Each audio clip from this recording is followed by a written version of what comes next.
Partirà un progetto molto importante, gli orti urbani. Ce ne vuole parlare? Sì, è un'esperienza molto positiva che si sta verificando, che si è già realizzata in diverse città d'Italia ed Europa, e cioè l'utilizzazione di terreni di proprietà comunale per associazioni, gruppi di volontariato, condomini, cooperative, per fare in modo che questo terreno che è incolto, che non viene utilizzato, possa essere utilizzato per fini come dire, sociali, per fini utili, per fare in modo che quella comunità possa godere dei frutti della terra. E ciò comporta, oltre che un indubbio vantaggio per queste persone, anche un modo per vedersi, per riunirsi, per trovare aggregazione, per fare socialità.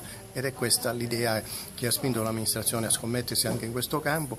Di qui a qualche giorno andremo a fare un censimento di quanti vogliono partecipare a questa attività, e faremo anche una localizzazione dei terreni da affidare. Un modo per rivalutare il quartiere. Non c'è dubbio.